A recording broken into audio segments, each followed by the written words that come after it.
प्रेमचंद का जीवन परिचय। प्रेमचंद, जिनके बचपन का नाम धनपत राय था, का जन्म 31 जुलाई 1880 को उत्तर प्रदेश में वाराणसी के निकट लम्ही नामक ग्राम में हुआ था। उनके पिता का नाम मुंशी अजायब राय तथा मां का नाम आनंदी देवी था। प्रेमचंद जब 7 वर्ष के थे, तब उनकी मां का निधन हो गया, जिसके पश्चात उनके पिता ने दूसरी शादी कर ली। विमाता की अवहेलना एवं निर्धनता के कारण उनका बचपन अत्यंत कठिनाइयों में बीता। प्रेमचंद की प्रारंभिक शिक्षा घर पर ही हुई। जब वे पढ़ाई कर रहे थे, तब ही 15 वर्ष की अल्प आयु में उनका विवाह कर दिया गया। विवाह के बाद घर गृहस्थी का बोझ उनके कंधों पर आ गया था। घर गृहस्थी एवं अपनी पढ़ाई का खर्चा चलाने के लिए उन्होंने ट्यूशन पढ़ाना शुरू किया। इसी तरह से संघर्ष करते हुए उन्होंने BA तक की शिक्षा पूरी की। इस बीच उनका अपनी पहली पत्नी से अलगाव हो गया, जिसके बाद उन्होंने शिवरानी देवी से दूसरा विवाह कर लिया। पढ़ाई पूरी करने के बाद वे एक अध्यापक के रूप में सरकारी नौकरी करने लगे और बाद में सफलता प्राप्त करते हुए स्कूल इंस्पेक्टर के पद पर पहुंच गए।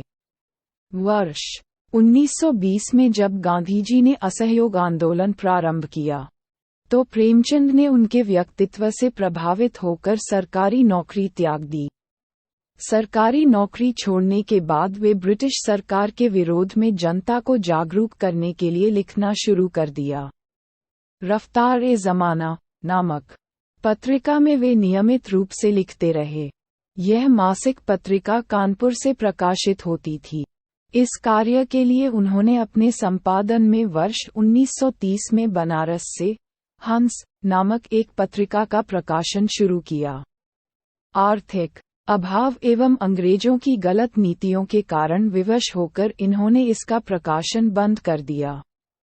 हंस के अतिरिक्त उन्होंने मर्यादा, माधुरी एवं जागरण जैसी पत्रिकाओं का संपादन भी किया। प्रेमचंद का साहित्य में योगदान। प्रेमचंद पहले नवाब राय के नाम से लिखते थे। जब उनकी कुछ रचनाओं, जिनमें सोजीवतन प्रमुख है, को ब्रिटिश सरकार ने जब्त कर लिया, तो उन्होंने प्रेमचंद के छद्म नाम से लिखना शुरू किया। उर्दू में प्रकाशित होने वाली जमाना पत्रिका के संपादक और उनके दोस्त दयानारायण निगम ने प्रेमचंद नाम से लिखने की सलाह दी थी।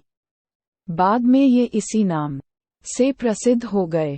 प्रेमचंद ने सबसे पहले जिस कहानी की रचना की थी, उसका नाम है दुनिया का सबसे अनमोल रत्न, जो पूनम नामक उर्दू कहानी संग्रह में प्रकाशित हुई थी। उनकी अंतिम कहानी कफन थी। उन्होंने 18 उपन्यासों की रचना की, जिनमें सेवा सदन, निर्मला, कर्मभूमि, गोदान, गबन, प्रतिज्ञा, रंगभूमि उल्लेखनीय हैं। मंगल सूत्र उनका अंतिम उपन्यास था, जिसे वे पूरा नहीं कर पाए। इस उपन्यास को उनके पुत्र अमृत राय ने पूरा किया।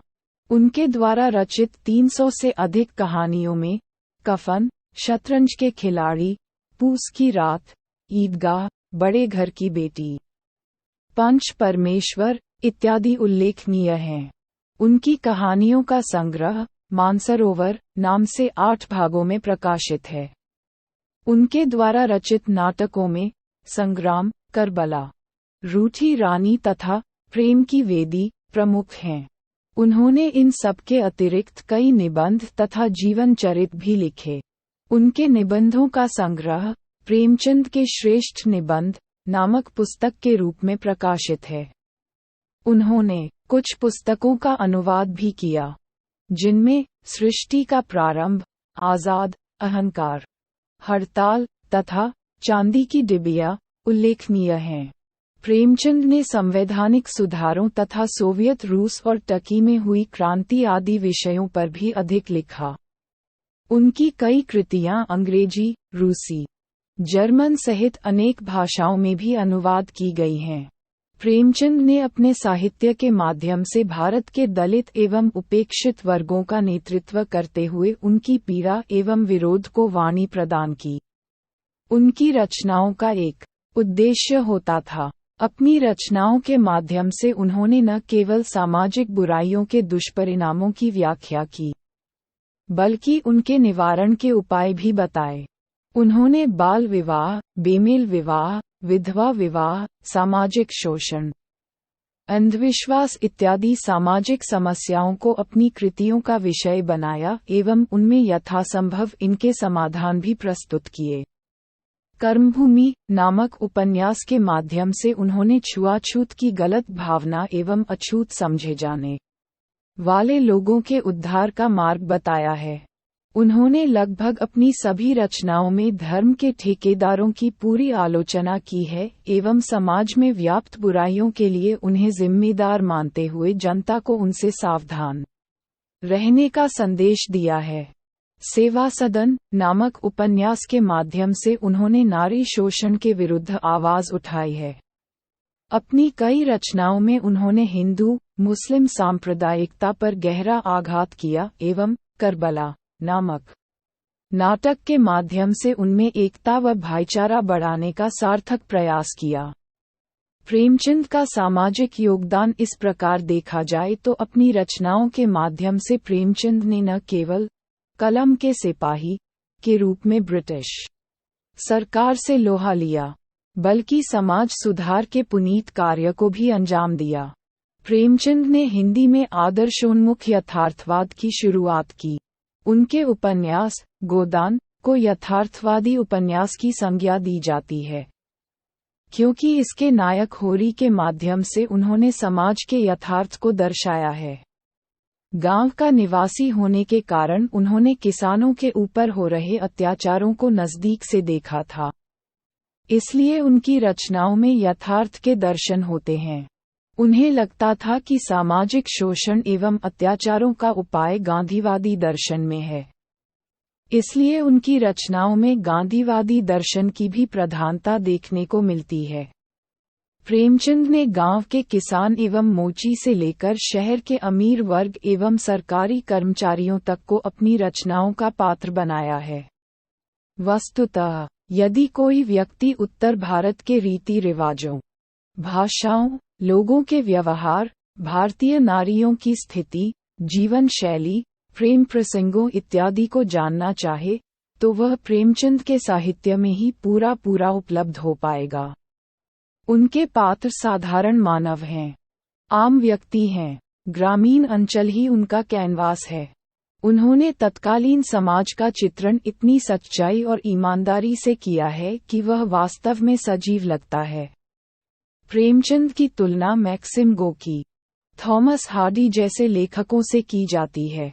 उपन्यास के क्षेत्र में उनके योगदान को देखकर बंगाल के विख्यात उपन्यासकार शरद चंद्र चट्टोपाध्याय ने उन्हें उपन्यास सम्राट कहकर संबोधित किया। प्रेमचंद ने मोहन दयाराम भवनानी की अजंता सिनेटोन कंपनी में कहानी लेखक की नौकरी भी की। उन्होंने वर्ष 1934 में प्रदर्शित फिल्म मजदूर की कथा लिखी। सत्यजीत राय ने उनकी 2 कहानियों पर यादगार फिल्में बनाई। वर्ष 1977 में शतरंज के खिलाड़ी तथा वर्ष 1981 में सदगति। वर्ष 1938 में सुब्रह्मण्यम ने सेवा सदन उपन्यास पर फिल्म बनाई। वर्ष 1977 में मृणाल सेन ने उनकी कहानी कफन पर आधारित ओका उरी कथा नामक तेलुगु फिल्म बनाई, जिसे सर्वश्रेष्ठ तेलुगु फिल्म का राष्ट्रीय पुरस्कार मिला। इस महान हिंदी व उर्दू के लेखक उपन्यास सम्राट प्रेमचंद का 8 अक्टूबर 1936 को जलोदर नामक एक बीमारी के कारण निधन हो गया। इस प्रकार प्रेमचंद ने उपन्यास, कहानी, नाटक, समीक्षा, लेख, संपादकीय आदि विधाओं में साहित्य की रचना कर भावी पीढ़ी के युवाओं, महिलाओं आदि को गहराई से प्रभावित किया। भारत के नवनिर्माण एवं नवजागरण के लिए साहित्य सृजन का मार्ग बनाने वाले प्रेमचंद की रचनाओं के माध्यम से हिंदी को दुनिया भर में एक विशिष्ट पहचान मिली। इसके लिए हिंदी साहित्य प्रेमचंद का हमेशा ऋणी रहेगा। प्रेमचंद की प्रमुख कृतियां प्रेमचंद मुख्य रूप से कहानी और उपन्यासों के लिए प्रसिद्ध हैं। परंतु इन्होंने नाटक और निबंध को भी अपनी समर्थ लेखनी का विषय बनाया। इनकी प्रमुख कृतियां निम्नलिखित हैं। 1. उपन्यास, प्रेमचंद जी ने गोदान, सेवा सदन, कर्मभूमि, रंगभूमि, गबन, प्रेमाश्रम, निर्मला, वरदान और कायाकल्प नामक उपन्यास लिखे। 2. कहानी संग्रह, प्रेमचंद ने लगभग 300 कहानियां लिखीं। इनके कहानी संग्रहों में सप्तसुमन, नवनिधि, प्रेम पचीसी, प्रेम प्रसून, मानसरोवर, 8 भाग प्रमुख हैं। 3. नाटक संग्राम, प्रेम की वेदी, करबला और रूठी रानी।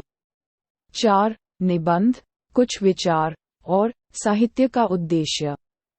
5. संपादन, माधुरी, मर्यादा, हंस, जागरण आदि। इनके अतिरिक्त इन्होंने तलवार और त्याग, दुर्गादास आदि जीवनी, बालोपयोगी साहित्य और कुछ पुस्तकों के अनुवाद द्वारा हिंदी साहित्य के भंडार की अभिवृद्धि की है। निष्कर्ष यहाँ पर हमने प्रेमचंद बायोग्राफी इन हिंदी को बिल्कुल विस्तार से समझा। इस लेख में हमने प्रेमचंद जी के व्यक्तिगत जीवन से जुड़े कई सारे सवालों के जवाब जाने, जिससे कि आपको इनकी जीवनी को अच्छे से समझने में आसानी हो। हम आशा करते हैं कि आपको ये लेख जरूर पसंद आया होगा और हमें उम्मीद है कि इस लेख की सहायता से आपको प्रेमचंद का जीवन परिचय बिल्कुल अच्छे से समझ में आ गया होगा। अगर आपके मन में इस लेख से संबंधित कोई सवाल है तो कमेंट में हमें पूछ सकते हैं। धन्यवाद।